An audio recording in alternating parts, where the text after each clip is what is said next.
If at first you don't succeed, dust yourself up and try again. You gotta dust yourself up and try again. This is the game of food. We're helping real people get real results with delicious food. Real food. Live from Spencer's home studio, podcasting to the world. This is Game of Food. And here's your host, Spencer Frederick. Now, that jingle in the beginning has a great message. If at first you don't succeed, you got to just pick up and try again. So here we are at another podcast. As you guys know, I do different types of podcasts. I do tactics, where I talk about the tactics. And then I have podcasts like this, where I need to get into your mindset. I need to get into the mental side of things so that you can get results, because actually the mental side of it is more important. And today, I don't know what the topic is. It's just something kind of on my mind. And you need to separate yourself between two things: emotion and reality, emotion and logic, because we're up against it with our health. We have so many events and delicious foods around us, and they're not going away anytime. So if they're not going away, we know that you need to change your skills, your habits. You need to practice. I think personally that nutrition takes a long time to master. We try all these like 2-week things, 30-day, 6-week this. Even I have clients do 6-week challenges, but my hopes in them doing a short-term challenge is that they continue long-term. But the reason I'm calling out some of those short challenges is it's not long enough to practice nutrition. Practice makes perfect, and everybody thinks, well, duh, nutrition is just don't eat the bad stuff. No, nutrition goes in seasons. Nutrition is mental. It takes practice on the weekends, on holidays, on all certain types of events. You have to keep practicing to get better and better. And you will get better with practice, but if you stop and quit, you're just going to return to square one every single time. So the big struggle people have is holidays, is the weekends, and that's what we're going to kind of talk about here, is the emotion around them. So we have something, at least once a month, some sort of major holiday or major event. We have New Year's, we have Valentine's, Super Bowls in February, we have St. Patty's or spring break, we have Easter, we have Labor Day, 4th of July, your summer vacation, we have Memorial Day, we have Halloween when you're eating candy. We have going to the apple orchard. We have Thanksgiving. We have Christmas. You get the idea. About once a month or a little more, we have some sort of major thing that we don't want to miss out on. And the don't want to miss out on quote that I just used is an emotion. It's an emotion. And also eating a certain way at these events is an emotion. Well, I want to eat the way everybody else is eating at this holiday, so I'm going to do that. Or, I struggle with the holidays and weekends, Spencer, and a big one is coming up. I don't know what you want me to do about it. You have to become a better you. You have to become a better version of you, and I don't think you get there without practice. Now, some people don't practice. They eat good Monday through Thursday, and then Friday through Sunday, they throw it all away. Every single week is that way because they're not practicing their weekends and their holidays, trying to keep it in check, trying to keep it in control. And so if you go into the weekend and you're just kind of crossing your fingers, I hope it goes well, you're never going to improve on them. And there is so many of these holidays and events that you do have to practice or they will control you. And something I just talked with a client about this, and I said, there are some people, and it's kind of sad, that if we doubled the number of major events and holidays, their health would get that much worse. They would gain 50, 100 pounds in that year if we had a holiday or major event or gathering every 2 weeks because of the emotion around them. Well, I don't want to miss out, and so I have to go. And when I go, I don't want to miss out on Grandma's Scotcheroos. What do you want me to do?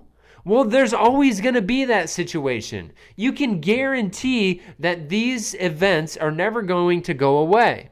And there's nothing wrong with them. I thoroughly enjoy them. But I will never, ever let them control me, ever. Now, have they controlled me? Yes. Sometimes Christmas, because there's so many of them and there's such delicious foods on Christmas, that can kind of spiral me out of control a little bit sometimes. Depends on the year. And that's why typically, to start the new year, I will correct my nutrition, so that I can make a big statement to start the year that like, hey, I'm not bringing that Christmas holiday into January. No way. That's not going to turn into the entire year of 2022 or whatever year it happens to be. These things are going to happen. So if you tell the story of, well, I can't miss out, and then when I get there, I fall into the peer pressure, then you know you have to change your story. You know you have to change your habits. You have to come up with something. Because believe me, when you get there, when you get all the way back to the weight you want to be lean, you want to lose 100 pounds, whatever it is, everybody has a different goal. When you get there, you do not regret the sacrifices you made, like some of these holidays and events. Something else I just told somebody recently was, at these events that are coming up, is most people, as long as they care about you and like you, they don't care how much you eat. They only care that you're there. And if they do care about how much you eat, and if they do want you to eat the way they're eating so they don't have to feel bad about themselves, I'm sorry, but that person is a bad influence on your health.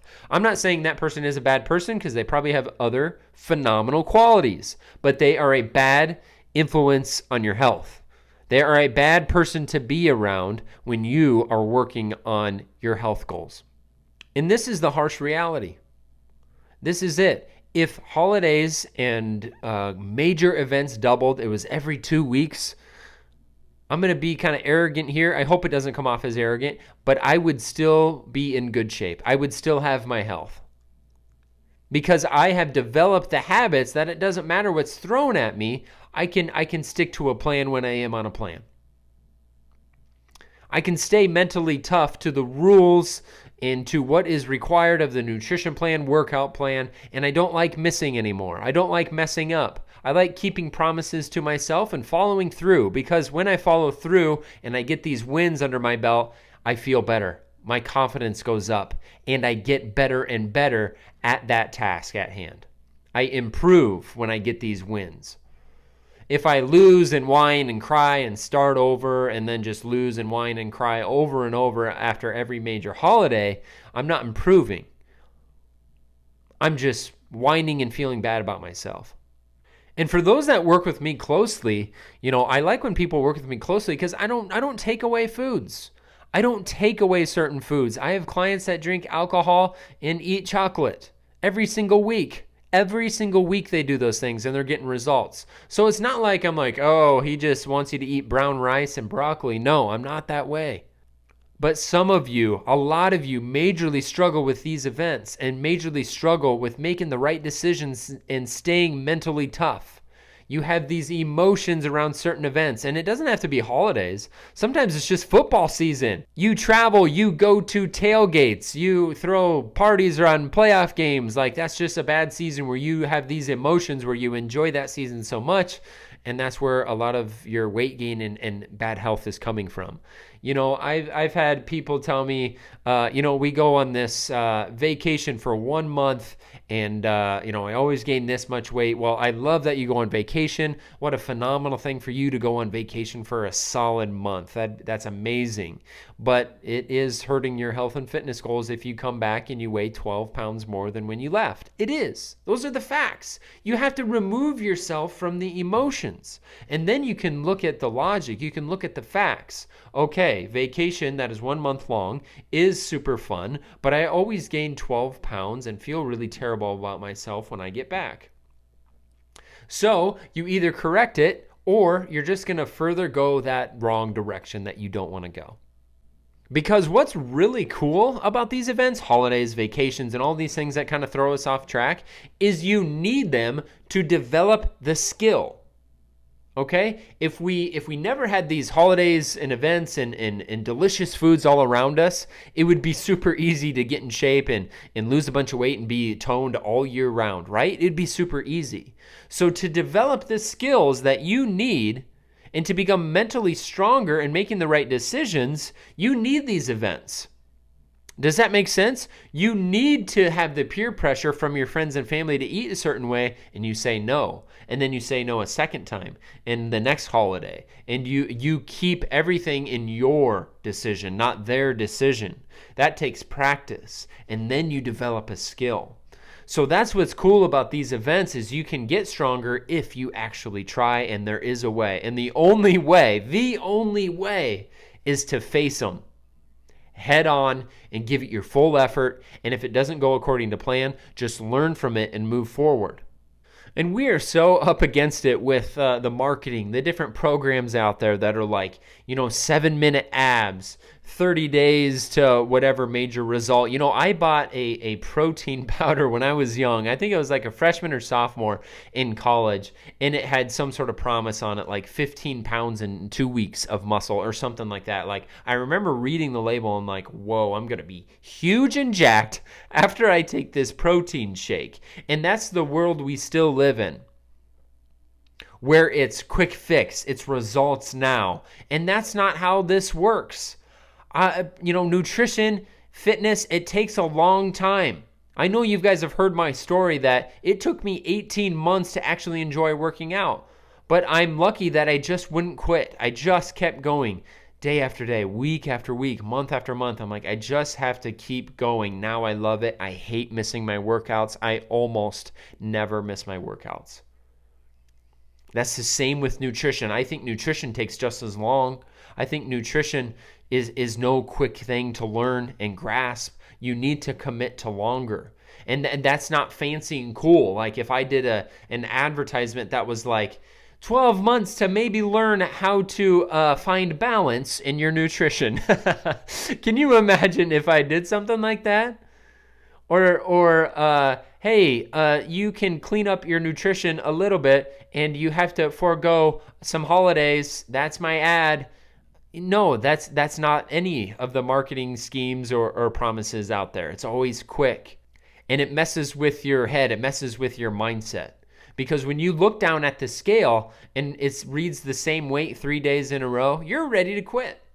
Well, this thing said 6 weeks and whatever, and I've been the same weight for 3 days, so why would I even try? I'm trying and the scale's not moving, so why would I keep going?